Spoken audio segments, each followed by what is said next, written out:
So welcome to this edition of Talk to Me with David Ward. I am here with Brian Vollmer, lead singer of Helix, and we're going to talk a little bit about Canadian rock history. So Brian, if you could just tell me a little bit about, when you were growing up and where did you grow up and first getting into music?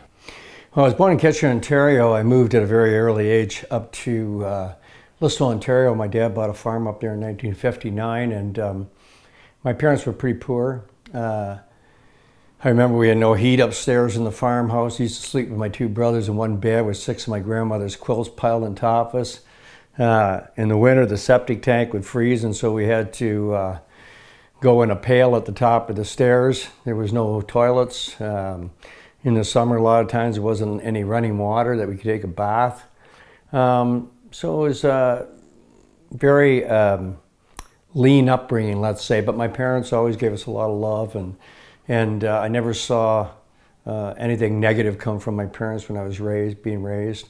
And when I left there, I went to work for Snyder's Meats in Kitchener at the meat plant, and I hated it. Then I went to work for Bauer's Skates, and I always wanted to be in a rock band. And eventually I got into one in Kitchener, a bunch of guys I had met at the Central Ontario Battle of the Bands. And we became the Helix Field Band, later shortened our name to Helix. What was Kitchener like? This is what, early 70s, mid 70s? This would be 1974. Well, there's a very vibrant bar scene for one thing, and our peers were bands like Moxie, Major Hoople's Boarding House, Copper Penny were the local Kitchener bands, Charity Brown. So at first we wanted to get out and circuit and go live the life, and that's what we did. We started out in Northern Ontario. We were booked by a Dram booking agency in Kitchener. We also met our manager, William Sipe, who worked at the agency there. We went to Northern Ontario, and if you could survive Northern Ontario, then they'd send you out to the East Coast, and every time they'd send us somewhere, we'd lose a couple more members because they couldn't hack it, or they realized the lifestyle wasn't for them. And after we did the East Coast and survived, and they sent us out west, and Western Canada was a totally different scene back then. We actually had color TVs in the room in our own bathroom, and we loved it out Western Canada, and to this day we have a very, very strong following in Western Canada. Back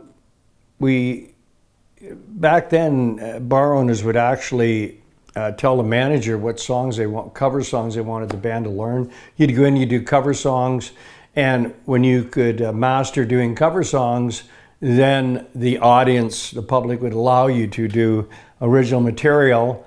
And the way we did is we slowly worked it into our sets between the cover stuff, the known stuff. And eventually we did one complete set of original material. This is about 1979, I believe. And then we put on the second set, and we're still going. Then we put the third set out on that was so we had a totally original night, and the band nearly went bankrupt. This was just previous to getting signed to Capitol Records. So for a period, we had to go back to doing cover material, to put people in the seats in bars and make some money, because this is where we made a living. And then we got signed to Capitol Records, and we never looked back. Do you remember ever feeling a disadvantage of being in Canada versus the giant United States next door, especially in the music industry? Well, the only disadvantage I felt in Canada was actually the music industry in Canada itself. If you take any Helix song almost and try to stick it in the playlist between, Here for a Good Time by Trooper and, something by Parachute Club, it's pretty hard for Helix to fit. And so I felt more blowback from the Canadian music industry than I ever felt from the American music industry. In fact, I always consider ourselves music-wise more of an American band. And the proof in the pudding is kind of when we went down to the States, we got very welcomed by Americans, and to this day I still get lots of fan mail from the US. Can you tell us a little bit about sort of the years leading up to kind of you guys, tell me how you got your break, or what you consider your big break. When did it happen? Well, there was no such thing as a break. I think we just worked hard. We became one of the top grossing bands in the bars. All the bar owners really cared about back then was selling liquor and making money, and we were one of the top bar bands in that respect. And when we finally got original material and we started shopping around on the No Rest of the Wicked album, we'd already done 2 independent albums previously, which one had become a hit in Texas and led to our first tour of the United States down in Texas. And the second one became a #1 import in England. And it was right at the same time as Iron Maiden was getting exposure, Judas Priest, other English bands at that time. And one of the guys in the Canadian record company was a guy named David Muntz, who was from England. And he saw the potential in Helix as jumping on that wave of metal bands. And he was basically coaxed Capitol Canada into looking at the band. When all the labels come out and looked at us one by one, Warner Brothers, CBS, all those labels, they rejected us and said, nah, we pass. And then it came down to Capitol Canada and Aquarius, and Capitol trumped the Aquarius offer. And then Dean Cameron went and said, look, I want to get you signed to the American label, not the Canadian label. I think it'll be to your advantage. And so Dean Cameron saw to it that we got signed to the Capitol US label with worldwide distribution. And as a result, we were never signed to a Canadian label, ever. And was there ever a moment for you guys where, as you said, you guys were working musicians, you had been doing this for a while before that big album hit. So was it a shock for you guys when things started to get big and you started to open for larger bands, or was it just a gradual progression? It was a gradual progression, and I think our first concert date was actually with Max Webster and B.B. Gabor at the Kitchener Auditorium. And that's when we just had Breaking Loose or White Lace and Black Leather out. I'm not sure. It was in 1980. And those 2 independent albums led to the major labels taking us seriously because they thought really we were a joke. And they called us dinosaurs in letters they wrote back to us. And I can show you some of the rejection letters, which I've still kept downstairs. In fact, I framed them. And they only motivated us more to get that record deal. We actually got offered a deal by Attic Records in Canada, and we turned them down. And I remember at the time they came back to us and says, who the hell do you think you are to turn down our deal? And we said, we're Helix, so fuck you. And so we ended up getting a huge record deal, which gave us an advantage over a lot of these other Canadian acts that did take that deal. I know that Anvil took the Attic deal, so did Lee Aaron. And to an extent in years to come, that I think held them back a bit, because the label, see, back in the early days of rock and roll in Canada, a lot of Canadian labels would come to bands and say, look, we're going to sign you to a worldwide deal. And the band would go, wow, that's great, right? Then they get signed, and after they got signed, they'd realize that the Canadian label had no distribution outside of Canada. So even though, say, guys like James Leroy with Touch of Magic would have a #1 song in Canada, he couldn't get a rest in the United States because he couldn't get a release on the actual record. So we were never bound by contracts like that. And so when we got signed to Capitol in 1983, it just opened the doors to all these new territories for us. And, it was a different ball game at that point. You have any funny stories or interesting stories that pop to mind about being in the studio?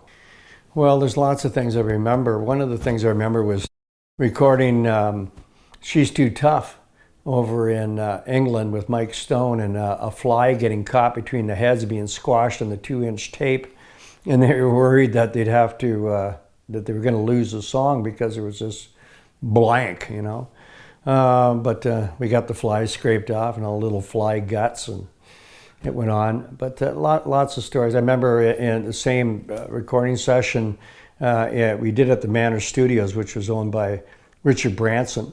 And they used to have a restaurant right inside of the studio, and there used to be an old hippie mama that was the cook there, and she smoked great big cannons of black hash, and there was a 2-way window. You could see out in the street, but nobody could see in.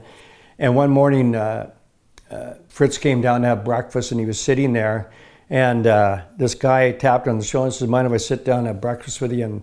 And Fritz looked over, and it was Freddie Mercury. He said, yeah, you can sit down, Fred.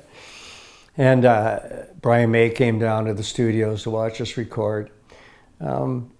So that's just some right off the top of my head, but I'm sure if I thought about it, I could give you 1,000 stories about the studio. Can you tell us a bit about the music you've recently released and also stuff that's coming up? Last year we released The Devil's Having a Party Tonight on vinyl, and with the flip side, the Tequila song. I also had my solo album come out last year, which I recorded with Gavin Brown, who, as you know, has won several Junos, a Grammy with Lady Gaga. He also played drums on the album, and Gavin has played drums for Big Sugar, Skydiggers, Sarah Harmer, and extremely professional musicians working on that particular disc. Sean Kelly, who plays for Nelly Furtado, Lee Eyre, and Alan Frew. Cheryl Lescombe, who actually used to sing background in the Long John Baldry band. And we actually did one of Long John Baldry's songs on the album. And Daryl from Helix. And am I leaving anybody out?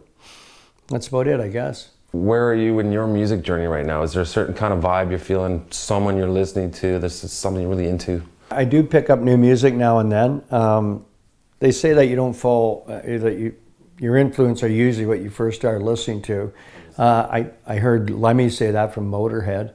Yeah, it's true. A lot of times I go back to more of the rhythm and blues stuff that I grew up on, Steppenwolf and Humble Pie, and that's the type of stuff I like listening to. But there's a lot of new bands out there. The Lazies, great band. I think they're from Australia. Airborne. But I like the more whiskey-throated singers and the more probably R&B rooted stuff. Brian Vollmer, lead singer of Helix. Thank you very much for joining me. You're welcome.